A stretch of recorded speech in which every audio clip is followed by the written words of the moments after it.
예수님께서 이제 그 마태복음 16장 우리가 저번 주에 말씀을 보면서 빌립보 가이사랴에서 베드로의 고백을 이제 들으시고 한 6일 정도 계시다가 이제 오늘 본문에 이제 변화산으로 오셔서 변하시는 영광 중에 변하시는 그런 장면을 우리가 대하고 있습니다. 저는 예수님의 그 제자를 택하시는 장면을 이렇게 보면서 왜 이런 사람들을 택하셨을까 그런 생각을 하게 됐습니다. 특별히 오늘 이 높은 산에 3명의 제자를 따로 데리고 가시잖아요. 그래서 이 3명이 베드로와 야고보와 요한이죠.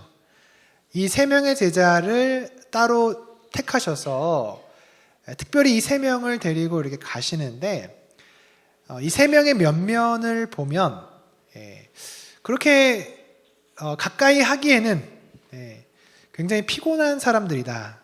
그런 생각들을 하게 됩니다. 제가 만약에 예수님이었다면 그런 사람들을 제자로 이렇게 뽑았을 것 같아요. 백부장 같은, 그죠? 이스라엘 이만한 믿음을 보지 못했다. 백부장을 제자를 뽑았으면 얼마나 편했을까요, 그죠? 경호도 하고, 의전도 하고, 뭐 시키지 않아도 일 잘하고, 그죠? 백부장 같은 사람 뽑았으면 어땠을까? 또 이렇게 수로 보내기 여인 같은, 그죠? 정말 겸손하게 자기 딸을 위해서 그렇게 하는 믿음이 큰 사람들을 뽑아서 제자로 데리고 다니셨다면 그분의 3년의 공생의 기간이 조금은 편하고 또 기쁘지 않았을까? 그런 생각을 해보게 됩니다. 그런데 오늘 예수님은 우리들의 생각과는 다르게 조금은 모나하고 부족하고 믿음 없고 제자들이 늘 믿음이 적다 이렇게 혼나잖아요, 그죠? 그런 사람을 12명을 뽑으셨어요. 너무 놀라운 것은 이 12명을 밤새 기도하고 뽑으셨다는 사실입니다. 밤새 기도하고 우리 주님이 12명을 뽑으셨는데 어찌 이런 사람들을 뽑으셨을까? 또 그 12명 중에 탑3 가장 유능한 3명을 이제 뽑아서 데리고 다니는데 이 3명도 그렇게 겉으로 봤을 때 유능하지가 않습니다. 그런데 우리가 이런 예수님의 제자들을 뽑는 모습 속에서 유익 있게 생각해 봐야 될 것이 있어요. 사람이 사람을 뽑고 사람을 대할 때의 방식과 우리 주님이 사람을 보시는 방식이 다르다는 거죠. 우리 예수님이 어리석기 때문에 그런 제자들을 뽑으신 것이 아니고 그분은 그분의 방식대로 사람들을 뽑으신 거예요. 그래서 우리가 생각하는 것과는 많이 다르죠. 사람은 어떤 사람을 뽑습니까? 능력 있는 사람을 뽑죠. 그죠? 돈이 좀 많은 사람을 가까이 하고 싶죠. 권력이 있는 사람을 친구로 삼고 싶죠. 사람은 그렇게 보여지는 것에 집중하고 그런 사람들을 가까이 두려고 합니다. 그런데 예수님은 뭔가 좀 부족하고 연약한 사람들을 뽑으셔서 그들을 예수님의 제자로 키우시죠. 그래서 저는 우리가 예수님처럼 사람을 보는 눈이 생기면 우리 인생이 달라질 거다 그런 생각이 들어요. 인간의 눈으로 사람을 보는 것이 아니고 예수님의 마음과 눈으로 사람을 본다면 인생이 달라질 것이다. 저희 첫째 딸이 올해 초등학교에 갔습니다. 그래서 학교에 갔다 오면 제가 늘 물어보죠. 오늘은 무슨 일이 있었니? 그럼 이제 제가 한 달여간 이렇게 물어보면 꼭 등장하는 아이가 한 명 있어요. 박땡땡이라고 이름 바뀔 수 없는데 이 친구가 좀 재밌는 친구더라고요. 제가 들어보면. 그러니까 이제 학교 오기 전에는 자유롭게 하고 싶은 말 다 하고 이제 이랬던 것 같아요. 근데 수업 시간에 선생님이 질문을 하면 엉뚱한 소리를 한대요. 그러니까 선생님 입장에서는 엉뚱한 소리죠. 질문한 거에 답을 해야 되는데 그 답은 안 하고 이상한 소리를 자꾸 하니까 선생님한테 이제 혼이 난 거예요. 그래서 그 박땡땡이 오늘 울었다. 그래서 제가 또 물어보면 예, 그 박땡땡이 또 뭐 이렇게 했다. 그래서 제가 이제 어느 날부터는 소연아, 박땡땡은 오늘 잘 지냈니? 걔는 어떻게 지내고 있니? 그러니까 오늘은 그 교실 뒤에서 선생님 욕을 하다가 선생님 빵꾸똥꾸라고 욕을 하다가 몰래 했는데 옆에 있는 어떤 남자애가 잃은 거예요, 선생님한테. 그래서 끌려가서 혼나고 울었다. 그 얘기를 하더라고요. 제가 어느 날부터 이 박땡땡에 대한 이렇게 관심과 마음이 생기기 시작했어요. 그래서 제가 늘 기도할 때 하나님, 우리 박땡땡 학교 생활 잘하고 잘 자라게 해주십시오. 그렇게 기도를 하는데 저는 참 그 아이 본 적도 없는데 마음이 가더라고요. 그 친구에 대해서. 그래서 제가 이제 저희 딸한테 이야기를 하면 싫어요. 아빠 왜 자꾸 걔 물어보냐고. 자꾸 걔는 자꾸 사고치고 그러는데. 근데 뭔가 제 마음속에는 얘가 커서 뭔가 큰 아이가 될 것 같다. 저는 예수님이 이 아이를 뽑은 것처럼 이 아이를 이렇게 뭔가 겉으로는 좀 이상하지만 그런 뭔가 새로운 눈으로 제자들을 보고 뽑으신 것이 아닌가. 세상은 사람의 눈으로 보여주는 것만을 보지만 교회는 그리고 그리스도인들은 예수님의 눈으로 그 사람을 보고 또 그 사람을 품어줄 수 있는 그것이 생긴다면 정말 우리 인생에 큰 변화가 있을 거라는 생각을 갖게 되었습니다. 오늘 예수님이 높은 산에 올라가십니다. 제자들을 다 데리고 가시는 것이 아니고 이 베드로와 야고보와 요한만을 데리고 올라가셨어요. 근데 아마 이 산이 헤르몬 산일 것이다. 우리 다음 사진 한번 보여주시면 이렇게 이제 베세다에서 가이사라 빌립보로 올라가셨다가 그 위쪽에 이제 헤르몬 산이 있어요. 여기로 올라가셨을 것이다. 다음 사진을 보여주시면 이게 지형도인데요. 헬몬산 보시죠, 그죠? 헬몬산. 저기 헤르몬산이라고도 하고 헬몬산이라고도 하고 헐몬산이라고 해요. 이게 이 한글로 번역할 때 조금 다른데 헐몬산, 저 헬몬산 바로 밑에 가이사라 빌립보가 있죠. 저 기슭에 있는 거예요. 가이사라 빌립보가. 그 저기서 헬몬산으로 갔을 것 같아요. 어떤 학자들은 좀 작게 보여주시면 저 밑쪽에 다볼산이 있어요. 다볼산에 가서 예수님이 변화하셨다 이렇게 말하는 학자도 있는데 여러분 딱 보시면 다볼산 안 갔을 것 같죠, 그죠? 저 구릉에 가서 높은 산도 아니고 지역적으로 봐도 가이사라 빌립보 위에 헬몬산이 있기 때문에 저 헬몬산을 올라가신 것 같아요. 다음 보여주시면 여기가 이제 바니아스 폭포라고 이 가이사라 빌립보에 있는 폭포인데 저렇게 많은 물이 어디서 오느냐? 헬몬산에서 오는 거예요. 헬몬산에 그 만년설이 녹아서 풍부하게 그 물이 흘러 나오는 거죠. 이스라엘은 건조한 지역이잖아요. 이 건조한 지역에 끊임없이 물을 공급하는 이 헬몬산은 유대인들에게는 특별한 의미가 있는 성스러운 산이 됐겠죠, 그죠? 다음 보여주시면 갈릴리 호수에서도 날씨가 좋으면 저렇게 헬몬산이 보인다고요. 아까 지형도 보셨지만 아주 높잖아요, 그죠? 아주 높기 때문에 충분히 보일 것 같아요, 그죠? 다음 보여주시면 여기는 이제 골란고원에서 본 헬몬산. 그 제주도 가보시면 여러분 어디에 있든지 한라산 보이시죠, 그죠? 높으면은 이제 어디서나 보이는 거죠. 그 시편 133편을 보시면 헐몬의 이슬이 시온의 산들에 내린 같도다. 거기서 여호와께서 복을 명령하셨나니 곧 영생이로다. 여기 나오는 헐몬이 저 헐몬산이에요, 저 헤르몬산. 그러니까 유대인들은 이 헤르몬산에서 복이 온다. 그 높은 산에서 끊임없이 그 물을 공급하는 그 산을 보면서 충분히 그렇게 생각했을 것 같습니다. 그리고 이 헐몬산이 높이가 2814m입니다. 그래서 우리나라 백두산이 2744m거든요. 백두산하고 높이가 거의 비슷한 산이죠. 그리고 한라산이 1947m예요.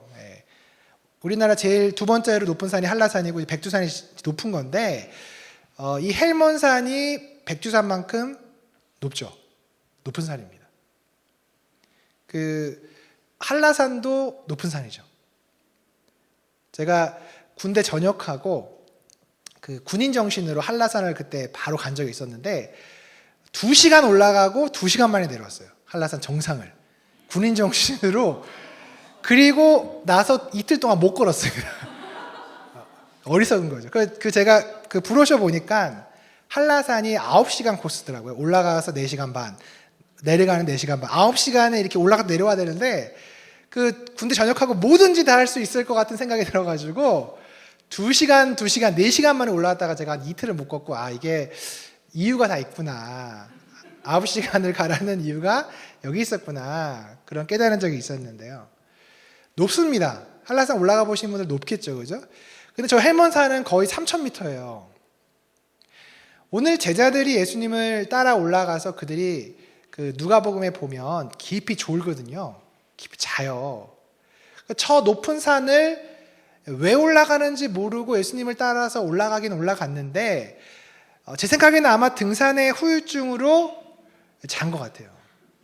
3,000m를 그냥 뭐 정상까지 갔는지는 모르겠지만 저 높은 산을 왜 가는지 모르고 따라가니까 이제 가면서 굉장히 피곤했겠죠.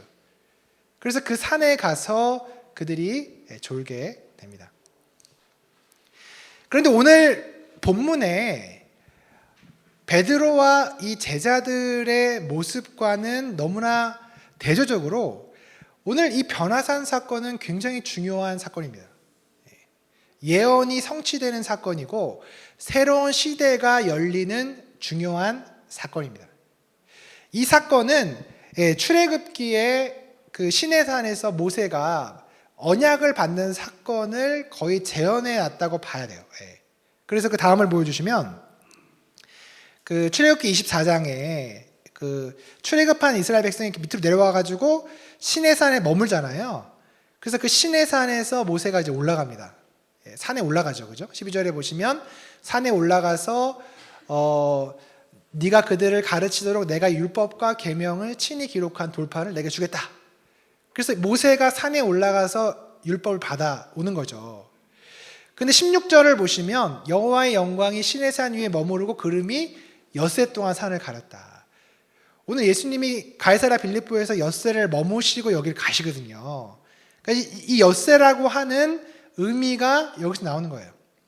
또 29절을 보면 모세가 산에서 내려올 때 얼굴 피부의 광채가 나나 깨닫지 못했다. 그래서 오늘 이 변화산 사건을 유대인들이 봤을 때 저 출애굽기 사건을 딱 떠올렸을 거예요. 그래서 오늘 제자들은 베드로는 깊이 졸고 있지만 지금 이 헬몬산에서 일어나는 이 사건은 졸만한 사건이 아니에요. 성경적으로도 또 예언한 그 말씀이 성취되는 너무나 중요한 사건입니다. 그런데 12명 중에서 그래도 선택해서 데려간 이 3명조차도 그 중요한 사건임을 깨닫지 못하고 졸고 있어요. 제가 마태복음 17장을 이렇게 묵상을 이렇게 하면서 만약에 제가 예수님이었다면 그 3명의 제자들에게 큐시트를 짜서 줬을 것 같아요. 왜 이 산에 올라가는지 출애굽기부터 성경 공부를 시키고 지금 이 올라가서 이제 정상 정도에 가서 내가 이제 기도를 할 건데 기도를 몇 분 정도 하다가 모세와 엘리야가 내려올 거야. 그러니까 너네 정신 바짝 차리고 모세와 엘리야가 내려오는 걸 잘 봐라. 그리고 내가 모세와 엘리야와 대화를 할 거야. 그리고 대화를 하는 중에 하나님이 오셔서 말씀하실 거야. 이 타이밍에 너네가 정말 놓치면 안 돼. 정신 바짝 차리고 지금 이 일어날 일들을 너네가 잘 보고 기억해라. 저는 이렇게 말할 것 같거든요. 제가 만약 예수님이라면. 그런데 너무나 놀랍게도 예수님은 제자들에게 아무런 말씀을 안 하셨다는 거죠. 베드로가 깊이 졸고 있는 것을 보면 그것이 확실합니다. 아무 말도 안 하신 거예요. 왜 그 산에 올라가는지, 그 산에 올라가서 어떤 일이 일어날지 한마디 언지를 안 주신 거예요. 그러니까 제자들이 예수님을 따라가긴 가는데 묻지도 못하고, 베드로가 지금 마태복음 16장에 홈런을 치잖아요, 그죠? 너희는 나를 누구라 하느냐 했을 때 주는 그리스도시요 살아계신 하나님의 아들입니다. 이렇게 홈런을 쳐가지고 예수님한테 칭찬을 많이 받죠. 그리고 막 축복을 하시잖아요, 그죠? 그런데 그 홈런을 친 이후에 바로 삼진 아웃이 되죠, 그죠? 예수님이 이제 내가 죽고 3일 만에 부활할 것이다라고 말했을 때 우리 저번 주에 본 것처럼 항변했잖아요. 아, 그럴 수 없다고. 그랬다가 우리 이제 근래 많이 들었던 너 사탄 들렸어? 이 얘기 듣잖아요, 그죠? 예. 베드로가 엄청 혼나고 홈런을 쳤지만 삼진 아웃 당하면서 심리적으로는 베드로는 많이 위축되어 있었을 것입니다. 예수님이 너희 3명 나 따라와 해서 가긴 가지만 감히 묻지도 못하는 거예요. 뭐 예수님 오라니까 가는데 괜히 뭐 잘못 물어봤다가 또 혼나는 거 아닐까? 그런 마음이었을 것 같아요. 그 높은 산을 아무런 대화 없이, 말 없이, 질문 없이 예수님도 아무런 말하지 않고 그냥 가는 거죠. 그냥 가는 거죠. 예. 그래서 그들이 그렇게 이제 그 산에 올라가게 됩니다. 다음을 보여주시면 예수님이 특별히 이 3명의 제자들을 이제 따로 데리고 다니신 장면이 3장면 나와요, 성경에 보면. 그래서 첫 번째 장면이 마가복음 5장이에요. 이 5장에 회당장 야이로의 딸을 살릴 때 베드로와 야고보와 요한을 따로 데려가요. 이 3명만 딱 데려가요. 그리고 오늘 마태복음 17장의 변화산 사건에서 이 3명을 딱 데려가요. 그리고 마태복음 26장에 겟세마네 동산에 가서 기도하실 때 또 이 3명을 딱 데려가요. 그런데 너무 재미있는 것은 오늘 이 변화산 사건에서 베드로가 깊이 자요. 근데 저 겟세마네에서도 깊이 자요. 예수님은 이 3가지 사건이 너무나도 중요하기 때문에 특별히 신뢰하는 3명의 제자를 뽑아서 그들을 증인으로 삼기 위해서 데려간 거예요. 근데 이 제자들은 계속 자요. 더 신기한 것은 계속 자고 있는 제자들을 그냥 두세요. 네, 그냥 두세요. 그들에게 뭐 이렇게 오늘 이제 그 본문 가운데 보면 마태복음 16장에서는 베드로가 혼이 크게 났잖아요, 그죠? 네. 사탄아 내 뒤로 물러가라. 네가 하나님의 일을 생각하지 않고 사람의 일을 생각한다. 크게 혼났잖아요. 근데 오늘 또 이 변화산 사건 가운데는 또 그렇게 크게 혼내시지를 않죠. 예수님은 여러분 분명한 것은 우리가 사람을 대하는 것과 예수님이 사람을 대하고 보시는 관점이 달라요. 예수님은 하나님의 일, 하나님의 섭리와 그분의 나라를 이루어 가시는 것에 그것을 막을 때는 가차없이 혼을 내시고 하시지만 그러한 일이 아닐 때는 너무나 관대하게 이 사람들을 돌보시는 것을 보게 됩니다. 그래서 저는 오늘 본문을 이렇게 보면서 오늘 이 변화산 사건이 이제 결론의 말씀을 드리겠지만 예언이 성취되고 새로운 시대가 열리는 너무나 중요한 사건이거든요. 그런데 이러한 중요한 사건에 베드로가 너무나 안 어울리는 거예요. 너무나 중요한 사건인데 여기서 졸고 있으면 안 되는데 조는 거예요. 여기서 횡설수설하면 안 되는데 횡설수설 하는 거예요. 이게 너무 재밌는 거예요. 아니 이게 어떻게 이렇게 중대하고 그 수천 년 전에 예언됐던 그 말씀이 성취되는 이 시점에서 이 사람들이 어떻게 여기 서 있을까? 안 어울리는 거예요. 조금 더 이 사건과 어울리는 사람을 예수님이 데려가는 게 맞지 않을까라는 생각이 들 정도로 안 어울리는 거예요. 근데 저는 이 안 어울리는 것을 보면서 큰 은혜를 받았습니다. 제가 안 어울리거든요. 제가 목사인 게 안 어울리거든요. 전 늘 그랬어요. 야, 내가 하나님의 나라, 그죠? 하나님의 영광, 하나님의 위엄과 안 어울려요. 우리가 그렇지 않습니까? 일주일 어떻게 사셨습니까? 일주일. 하나님의 나라를 위해서 새벽부터 일찍 일어나서 하나님의 나라가 속히 오기를 원합니다. 오늘도 주님의 그 보혈과 그 십자가를 내가 지고 오늘도 내가 그렇게 살겠습니다. 그렇게 살아야 되는데 아침에 일어나면 저 같은 경우도 아이들 깨워서 빨리 먹어! 늦었어! 빨리 먹어! 그만 먹어! 이타카! 가방 매! 마스크 써! 이러면서 시작하잖아요. 아유, 저 화상들 진짜 어떡하나. 이렇게 마음에 하루하루 그냥 그렇게 살고 있는 제 모습을 보면서 그런 거예요, 진짜. 그런 거예요. 아니, 이게 하나님 나라를 좀 꿈꾸고 고상하게, 그죠? 아침에 좀 고상하게 시작하고 기도하고 그렇게 했으면 좋겠는데 우리 인생이 안 그렇잖아요. 허겁지겁 살다가 우리가 오늘 또 교회에 온 것이 아닙니까? 근데 저는 오늘 본문을 보면서 너무 은혜가 되는 거예요.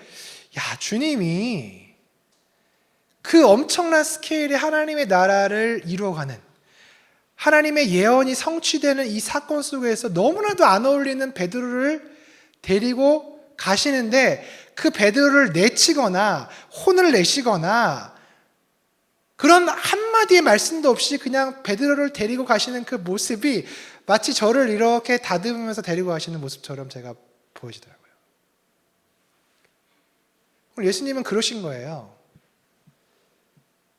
당장은 뭔가 부족하고 졸고 있고 횡설수설하고 있지만 주님은 장차 베드로를 통해서 하실 일들을 보고 그 베드로를 데리고 가고 계십니다. 다음을 좀 보여주시면 이 오늘 변화산 사건은 이렇게 세 군데 나와요. 요한복음에 나오진 않고 마태복음, 마가복음, 누가복음 이렇게 세 개가 등장을 하는데 이 세 본문을 같이 보면 참 재밌어요. 우선은 예수님이 왜 산에 가셨을까? 누가는 뭐라고 기록하냐면 누가복음 그 28장을 보시면 베드로와 요한과 야고보를 데리고 기도하시러 산에 올라갔다. 29절에 기도하실 때에 용모가 변화되고 그 옷이 휘어졌다. 그러니까 예수님은 이 제자들을 데리고 그 산에 가셔서 이제 기도를 하시는 거예요. 기도를 이렇게 하시는데 베드로가 예수님을 계속 따라다녔잖아요. 계속 따라다니는데 저희가 저번 주에도 이제 이 목사님 말씀해 주셨지만 예수님이 이렇게 길을 가다가 한 곁에서 그냥 기도를 하시잖아요. 그죠? 제자들한테 뭐 기도 시키시지도 않아요. 그냥 기도하는 거예요. 그러니까 을에 예수님은 기도를 하시는데 기도하라고는 또 안 해. 그러니까 이제 예수님이 또 그냥 그 높은 산에 올라가서 기도하시러 여기 오셨구나. 뭐 예수님 기도하시니까 그냥 나도 그러면 옆에서 예수님 기도할 동안에 잘 쉬면 되겠다. 자면 되겠다. 제가 잠잠히 묵상해 보니까 베드로는 작정하고 잔 거예요. 좋은 게 아니고. 지금 뭐라고 하냐면 누가복음에 보면 32절에 베드로와 및 함께 있는 자들이 깊이 졸다가 깼다. 깊이 졸다가. 여러분 우리가 많이 해봐서 알잖아요. 그죠? 조는 거랑 자는 거는 달라요. 조는 거는 깊이 잘 수가 없습니다. 깊이 존 거는 의도를 가지고 마음을 먹고 잔 거예요. 예수님이 늘 기도하시는데 베드로한테 기도하라고 안 하니까 그냥 예수님 기도하시니까 나는 그냥 자야 되겠다라고 제가 봤을 때 잔 것 같아요. 저희 아버지도 목사님이신데 제가 이제 30년 동안 교회 살았잖아요. 교회가 밑에 있고 꼭대기층에 사택이 있었습니다. 그래서 사택에 이제 있는데 교회 살면 안 좋은 점이 뭐냐면 교회 행사에 다 참여해야 돼요. 봄, 가을로 이제 40일 특별 새벽 기도를 하는데 위에 사니까 안 갈 수가 없잖아요. 그리고 또 그 교회 앞에 표를 붙여가지고 스티커를 붙여요. 온 사람들을 쭉. 근데 저는 이제 또 성격이 또 3번이기도 하고 수치심이 많기 때문에 그걸 안 하는 게 또 너무 수치스러운 거예요. 그리고 또 아침부터 깨우니까. 그래서 이제 가긴 가는데 믿음 없는 제가 40일을 매번 하는 게 얼마나 힘들겠어요. 그래서 제가 어느 날인가 그 엄청난 비법을 터득한 것입니다. 예. 깨웠을 때 완전히 그 비몽사몽간에 밑으로 내려가요. 교회. 그리고 자요. 그럼 깊이 자다 보면 끝나 있어요. 그럼 다시 올라와서 또 자요. 하여튼 갔으니까 스티커는 붙여줘요. 이거구나. 그래서 제가 봄, 가을에 아무런 어려움 없이 늘 그걸 가서 잤어요. 늘 잤어요. 제가 누가복음 오늘 본문을 보면서 이 신공이 벌써 베드로 때부터 있었던 신공인데 저는 제가 개발한 거라 생각을 했는데 베드로는 잔 거예요. 여러분 믿음이 없는 사람이 기도가 됩니까? 안 되죠. 그런데 그 피할 수 없을 때 얼마나 힘들어요. 제가 그 이제 중고등부 전도사 때 이렇게 아이들 데리고 수련회 가보면 그냥 교회에 이렇게 대면 한 번씩 왔던 아이들은 가서 막 한두 시간 기도하니까 막 죽으려고 그래. 너무 힘들죠, 막. 뭐 어찌 할 바를 모르고 막 이제 막 첫날 되면 이제 막 집에 가겠다고 하고. 근데 걔를 또 뭐 그냥 그때는 그게 무슨 사명감인지 네가 가면 이제 안 된다 이래가지고 걔를 또 끄집어 잡고 막 기도하고 막 그랬는데 근데 분명한 것은 오늘 본문을 보고 예수님의 제자 훈련을 보면 그런 식으로 기도 훈련을 안 시킨 거예요. 기도를 안 시킨 거예요. 그리고 오늘 이 베드로가 맘먹고 깊이 잤잖아요. 근데 맘먹고 깊이 잔 베드로를 나무라지도 않아. 저는 엄청 뭐라 그랬거든요. 갔을 때. 그래서 제가 한 번씩 이렇게 기도하다가 중고등부 전도사 할 때 생각이 나서 회개를 참 많이 합니다. 주님, 수련회 가서 내가 화장실 못 가겠어요.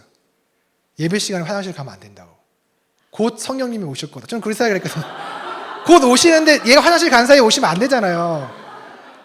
그래서 안 된다고 걔네들 했는데 얼마나 걔네들은 힘들었을까. 그래서 제가 떠오르는 아이들이 이렇게 있어요. 그래서 그냥 어떻게 있을까. 그때 그냥 질려서 교회를 떠난 건 아닐까. 그런 생각을 하면서 제가 회개도 하고 주님 그 아이가 또 이렇게 돌아올 수 있게 해달라고. 제가 그 당시 예수님의 기도 훈련과 예수님의 제자 훈련과 이런 모습들을 깊이 묵상해서 알았다면 그렇게 안 했을 텐데 사람의 생각으로는 그런 거예요. 사람의 생각으로는 그렇게 만드는 거예요. 기도를 막 시키고, 그죠? 그래서 막 이 아이가 막 이제 여기만 있으면 변할 것 같은 막 그런 생각과 기대를 가지고 막 하죠. 그런데 분명한 것은 주님은 그렇게 하지 않으세요. 12명의 제자 중에 특별히 뽑았던 이 3명도 예수님이 기도하실 때 졸고 있습니다. 베드로가 깊이 자다가 지금 이 예수님에게서 광채가 나오잖아요. 그러니까 안 깰 수가 없는 상황이죠. 갑자기 빛이 번쩍하는데 어떻게 안 깨겠어요? 깊이 졸다가 얼마나 깜짝 놀랐겠어요. 깊이 자고 있는데 갑자기 엄청난 사건이 일어난 거예요. 그래서 오늘 본문 2절을 보시면 얼굴이 해같이 빛나며 옷이 빛과 같이 희어졌다. 그런데 이게 지금 마가복음 9장 3절에 보면 뭐라고 되어 있냐면 세상에서 빨래하는 자가 그렇게 희게할 수 없을 만큼 매우 희어졌다. 그러니까 베드로는 이 당시에 이제 이 사건을 이렇게 회고하면서 당시에는 정말 그렇게 할 수 없을 만큼 엄청난 광채가 비친 거죠. 깊이 졸고 있다가 그런 광채가 비춰지니까 얼마나 놀랐겠어요. 그런데 베드로는 마태복음 16장에 예수님이 십자가 지시는 것을 가로막았다가 굉장히 혼나잖아요. 그래서 아마 굉장히 마음이 위축되어 있는 상태였을 거예요. 지금 이 변화산에 오는 이 과정 속에서도 위축되어 있는 상태에서 따라는 왔는데 깊이 졸다가 갑자기 이런 상황이 펼쳐지니까 이 사람이 너무 놀란 거예요. 그래서 오늘 본문에 어떤 제안을 합니까? 초막 셋을 짓자 이렇게 제안을 해요. 병행본문 다시 보내주시면 마태복음은 그냥 초막 셋을 짓자 이렇게 되어 있지만 다른 본문에 어떻게 되어 있냐면 마가복음을 보시면 6절을 보시면 이는 그들이 몹시 무서워함으로 그가 무슨 말을 할지 알지 못했다. 또 누가복음을 보여주시면 자기가 하는 말을 자기도 알지 못했다. 베드로가 너무 당황한 거예요. 지금 예수님을 따라오긴 따라왔는데 깊이 자고 있는데 갑자기 이런 사건이 발생이 되니까 자기가 무슨 말을 할지 모르면서 횡설수설 하는 거예요. 그러니까 처음에는 제가 아니 어떻게 사람이 무슨 말을 하는지 모르면서 그럴 수 있지? 그런 생각을 하다가 곰곰이 생각을 해보니까 가능하더라고요. 제가 그렇게 잘하거든요. 설교하다가 무슨 말 하는지 모르고 말할 때가 있어요. 저도 보면 말은 해야 되는데, 그죠? 이게 설교라는 게 참 어려운 게 말은 해야 되는데 시간은 정해졌잖아요. 해야 되는데. 그래서 제가 설교하기 전에 요즘에 좀 늘 기도하는 게 있는데, 주님 이번에는 헛소리 하지 않게 해주십시오. 자꾸 제가 헛소리를 해요. 하다 보면 막 무슨 말 하는지 모르는데 시간은 정해져 있고 이걸 해야 되니까 횡설수설을 하는 거예요. 사람이 그럴 수 있는 거예요. 무슨 말은 해야 돼요. 너무 당황이 됐어. 말은 해야 되는데 무슨 말을 할지는 모르겠어. 그러니까 그냥 자기도 무슨 말을 하는지 모르면서 말할 때가 있어요. 그러니까 지금 베드로는 너무나 당황되어 있는 상황이에요. 너무나 당황되는 상황에서 잘못도 했잖아요. 예수님 기도하시는데 또 깊이 잤잖아요. 이거 지금 이 상황을 내가 어떻게 받아들여야 될지 몰라서 무슨 말은 해야 되는데 하면서 생각해낸 게 이제 초막셋을 짓겠습니다. 하나는 주님을 위해서, 하나는 모세를 위해서, 하나는 엘리야를 위해서 제가 초막셋을 짓겠습니다. 이렇게 제안을 해요. 얘기를 해요. 근데 지금 이 마가복음이나 누가복음에 보면은 헛소리죠. 횡설수설하고 있는 거예요. 그런데 이렇게 횡설수설하는 베드로에게 마태복음 16장에서는 예수님의 십자가 사건을 가로막을 때 그렇게 화내시면서 사탄아 내 뒤로 물러가라 그렇게 혼내셨잖아요. 저는 오늘 이 사건 속에서도 혼을 좀 내셔야 된다는 생각이 들거든요. 야, 너 지금 아직도 이렇게 졸고 있으면 어떡하냐. 지금 이 예언이 성취되는 이 변화산 이 사건에서 이게 지금 얼마나 위대한 일인데 네가 지금 자고 있으면 어떡하냐. 이렇게 말이라도 하실 것 같은데 화를 안 내세요. 뭐라고 안 하세요. 그리고 더 놀라운 것은 7절을 보시면 손을 대시며 두려워하지 마라. 손을 대시며 두려워하지 마라. 제가 초두에 예수님은 사람을 보시고 또 사람을 택하시고 그 사람을 대하시는 장면이 다르다고 했잖아요. 분명히 다른 거예요. 주님은 정말로 하나님의 나라와 하나님의 뜻이 이루어지는 것을 막을 때는 정말 불같이 화내시고 혼내시지만 그거와 상관없는 일에는 너무나 관대하신 거예요. 지금 예수님은 베드로에게 이렇게 관대하게 이야기하시면서 손을 대시면서 두려워하지 마라. 그렇게 이야기를 하고 계세요. 오늘 이 마태복음을 보시면 영어 성경에는 번역이 되어 있지만 마태복음 요 한글 성경에는 번역이 안 된 부분이 있어요. 그래서 지금 그게 뭐냐면 behold예요. behold. behold라는 게 두 개가 나오는데 마태복음의 개역 개정에는 그 앞에 behold는 번역을 했는데 뒤에 behold는 번역을 안 했어요. 왜 번역을 안 했냐? 이 behold라고 하는 게 헬라어에 보면 무슨 뜻이냐면 약간 영화적인 기법이에요, 이게. 감독이 영화를 찍을 때 어떤 부분을 강조하고 싶다. 그럼 어떻게 합니까? 클로즈업 하죠, 그죠? 어떤 거를 클로즈업 해요. 그러면 그것을 보는 사람은 이 이후에 어떤 사건이 일어나겠구나라고 하는 암시를 받잖아요, 그죠? 그게 바로 behold예요. 영화를 볼 때 클로즈업 하는 게. 그래서 이 behold가 이 마태복음 오늘 본문에 두 번이 나와요. 그럼 마태는 왜 behold를 썼을까? 마태는 지금 이 behold를 쓰면서 관심을 집중시키고 있는 거예요. 그러니까 유대인들은 이 성경을 읽을 때 그걸 딱 보면서 이게 지금 영화적으로 클로즈업 하는 거구나. 가져가는 거구나. 그거를 이제 아는데 이제 한글로 번역할 때는 그걸 모르기 때문에 한곳은 번역을 안 했습니다.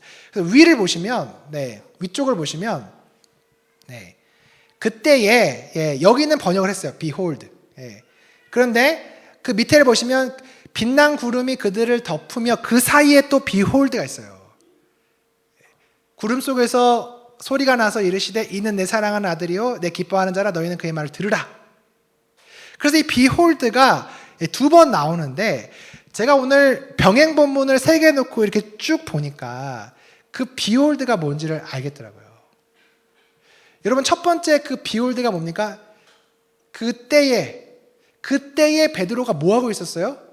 깊이 자고 있었죠. 깊이 자고 있는 그때에 예수님이 광채를 발하신 거예요.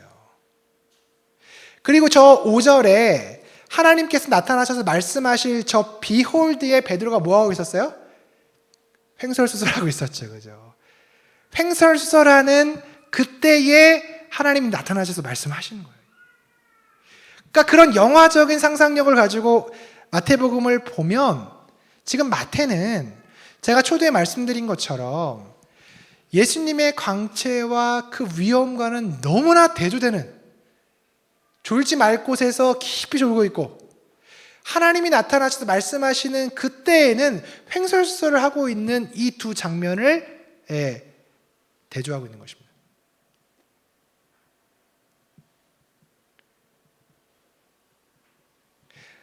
어쩌면 어울릴 것 같지 않은 하나님의 예언의 성취와 졸고 있는 베드로는 정말 어울릴 것 같지 않지만 오늘 마태는 이 부분을 강조하면서 그럼에도 불구하고 주님은 이 베드로를 끝까지 붙들고 가고 있다는 것을 우리에게 이야기하고 계십니다. 베드로는 그런 면에서 우리의 모습과 너무나 닮았죠. 우리의 모습과 너무나 닮았습니다. 하나님의 나라와 우리의 삶을 보면 정말 우리가 무슨 하나님의 나라를 위해서 어떤 일을 할 수 있을까 싶지만 주님은 현재 우리의 그러한 부족함과 연약함을 보시고 그분의 나라를 접으시는 게 아니고 그럼에도 불구하고 연약한 우리를 통해서 계속해서 하나님의 나라를 이루어 가시고 계신다는 거예요. 그래서 우리가 살고 있는 우리가 아이를 키우고 직장 가서 일을 하고 하루하루 그냥 이렇게 분주하게 살면서 야, 내가 무슨 하나님의 나라와 관련이 있을까?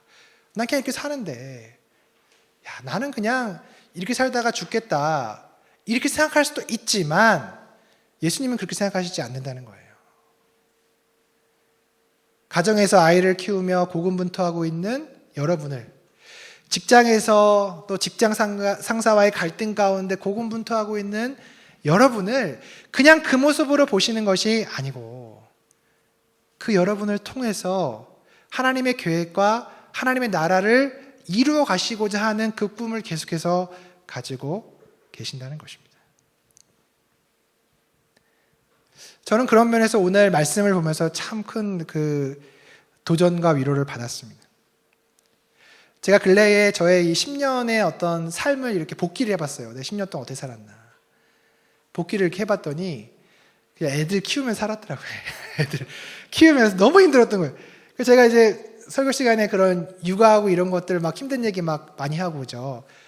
헛소리도 많이 하고 횡설수도 많이 하고 너무 감사한 것은 이 육아의 동지들이 은혜를 많이 받았더라고요. 자기도 너무 힘들었다. 그날부터가 고난주간이었어요. 제가 그때 고난주간 때 저는 아이가 태어나고 9주부터 계속 고난주간이었기 때문에 특별하지 않다 이렇게 했는데 헛소리잖아요. 그죠? 그런데 육아하시는 분들이 그 얘기를 듣고 너무 은혜를 받았다고. 제가 지금 하고 있는 이 고난의 일이 헛된 일이 아니고 이게 정말 하나님 안에서 의미 있는 일이라는 걸 알았다고 이렇게 피드백을 주시더라고요. 감사했습니다. 제가 정말 그렇더라고요. 아이가 태어나고 어쩌다가 셋을 낳아서 아름드리는 뭐 5도 낳습니다. 지금 5명 낳으신 거 아시죠? 5째도 낳고 그러니까 3명은 어떻게 들이밀 수가 없는데 아름드리는 아기를 많이 낳아요. 많이 낳아서 키우면서 너무 힘들죠. 내가 이게 도대체 뭐 하는 건가?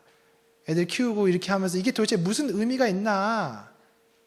그렇게 생각하면서 살 때도 많이 있지만 여러분 그것은 우리의 생각이고 그럼에도 불구하고 예수님은 우리를 통해서 하나님의 나라를 이루어 가신다는 게 너무나 놀랍지 않습니까? 야, 그렇구나. 사람의 눈으로 볼 때 베드로는 몹쓸 인간인 거예요. 아니, 어떻게 이럴 수 있을까? 어떻게 이렇게 우둔하고 깨닫지 못할까? 이쯤 되면 조금은 변화돼서 좀 다른 모습으로 살아야 될 것 같은데 이 사람 왜 계속 이럴까라고 생각이 들지만 주님은 그 베드로에게 화내지 않아요. 그 베드로가 때가 되면 하나님 나라에 귀하게 쓰일 것을 알기 때문에 그를 그냥 그렇게 붙잡고 가는 거예요. 오늘 졸고 있고 횡설수설하는 이 베드로의 모습을 보면 오늘 사건이 그렇게 중요한 사건이 아닌 것 같지만 오늘 사건은 굉장히 중요한 사건입니다. 하나님의 예언이 성취되는 사건이에요. 그 다음을 보여주시면 이 제자들이 이제 산에서 내려올 때 예수님한테 질문을 해요. 서기관들이 엘리야가 먼저 와야 하리라 하는데 이게 무슨 말입니까? 예수님이 뭐라고 말씀하시면 엘리야가 과연 먼저 와서 모든 일을 회복하리라. 그런 너희가 엘리야가 이미 왔지만 사람들이 알지 못하고 임의로 대우했다. 세례요한을 죽였잖아요, 그죠? 그러면서 제자들이 깨닫죠. 그제서야 제자들이 예수께서 말씀하신 것이 세례요한인 줄 깨달으니라. 근데 여러분 이게 지금 어디 나오냐면 말라기 4장 5절 6절에 예언되어 있어요. 보라 여호와의 크고 두려운 날이 이르기 전에 내가 선지자 엘리야를 너희에게 보내리니 그가 아버지의 마음을 자녀에게로 돌이키게 하고 자녀들의 마음을 그들의 아버지에게로 돌이키게 하리라. 성경에 예언이 되어 있는데 두 번째 엘리야가 온다는 거예요. 근데 예수님이 뭐라고 말씀해요? 그 두 번째 엘리야가 이미 왔다. 그가 세례 요한이다. 다음을 보여주시면 마태복음 11장에 보면 이미 말씀하셨어요. 모든 선지자와 율법이 예언한 것은 요한까지니 만일 너희가 즐겨 받을진대 오리라 한 엘리야가 곧 이 사람이다. 그러니까 벌써 이거 말씀해 주셨는데 지혜들은 관심이 없었겠죠. 두 번째 엘리야가 누구든 관심이 없었겠죠. 그러니까 지금 이 엘리야가 두 번째 세례 요한이 왔어요. 그래서 오늘 본문의 내용을 보면 이게 지금 오늘 이 변화산 사건은 구약과 신약을 꿰뚫어서 아우르는 양갈의 사건이에요. 첫 번째 모세를 하나님이 택하셔서 그 모세로부터 언약을 주시죠, 그죠? 그리고 그 모세가 새로운 시대를 열잖아요. 예. 그리고 나서 엘리야가 오고 그 다음 두 번째 엘리야가 오고 그래서 이게 지금 모세, 엘리야, 두 번째 엘리야 그리고 두 번째 모세가 오는데 그 두 번째 모세가 뭐냐면 예수 그리스도예요. 다음을 보여주시면 네, 이거 이제 그 다음을 보여주세요. 네, 그 다음을 보여주시면 신명기 18장 15절을 보면 내 하나님 여호와께서 너희 가운데 내 형제 중에서 너를 위하여 나와 같은 선지자 하나를 일으키시리니 너희는 그의 말을 들으라. 여러분 지금 이게 이 말씀이 하나님이 오셔서 하시는 거잖아요. 너희는 그의 말을 들으라. 그래서 오늘 이 지금 변화산 사건은 두 번째 모세가 오는. 그래서 사도행전 3장 22절을 보시면 모세가 말하되 주 하나님이 너희를 위하여 너희 형제 가운데서 나 같은 선지자 하나를 세울 것이니 너희가 무엇이든지 그의 모든 말을 들을 것이다. 베드로가 당시에는 지금 이 사건이 얼마나 위대하고 영광스러운 사건인지 몰랐다가 후에 깨닫는 거예요. 새로운 그 모세가 예언했던 그 메시아가 예수님이구나. 모세, 엘리야, 두 번째 엘리야, 두 번째 모세 하면서 지금 이 변화산 사건은 예수님을 통한 새로운 시대가 열리고 있는 상징적인 사건이었어요. 야, 이렇게 중요한 사건에 베드로는 그게 무슨 사건인지 몰랐어요. 그런데 그가 후에 그것을 알게 되죠. 그 전에 거 다시 한번 보여주시면 베드로 후서 1장을 보여주시면 베드로후서 1장에서 그가 그때를 추억합니다. 우리는 그의 크신 위엄을 친히 봤다. 지극히 큰 영광 중에서 이러한 소리가 그에게 나기를 이는 내 사랑하는 아들이요 내 기뻐하는 자라 하실 때에 그가 하나님 아버지께 존귀와 영광을 받으셨느니라. 이 소리는 우리가 그와 함께 거룩한 산에 있을 때 하늘로부터 난 것을 들은 것이다. 베드로가 지금 이 변화산 사건이 어떤 사건인지 후에 깨달았을 때 너무 놀랐을 거예요. 야, 그런 사건이었어? 내가 그 사건에 깊이 졸았던 거야? 내가 그 사건에 횡설수설했던 거야? 아마 그는 깜짝 놀랐을 거예요. 그러면서 후에 뭐라고 말합니까? 예언 얘기를 하죠, 그죠? 성경의 모든 예언은 사사에 풀 것이 아니다. 예언은 언제든지 사람의 뜻으로 낸 것이 아니고 오직 성령의 감동을 받은 사람들이 하나님께 말한 것이다. 두 번째 모세가 올 것이라고 한 그 예언이 자기가 졸고 있던 그 산에서 이루어진 거예요. 그리고 이 사람이 먼 훗날 그 변화산 사건을 기억하면서 그 예언이 성취된 것을 그가 고백하고 있습니다. 사랑하는 성도 여러분, 우리도 현재의 모습이 이 마태복음 17장의 베드로의 모습과 비슷하지 않습니까? 그렇죠? 저는 베드로의 모습과 제 모습이 너무나 비슷해서 깜짝 놀랐어요. 너무 비슷하잖아요. 하나님의 나라를 위해서 선택된 그 제자들, 그 12명 중에 가장 신뢰한, 예수님이 신뢰한 그 한 명이 이렇다는 게 너무나 충격적이지만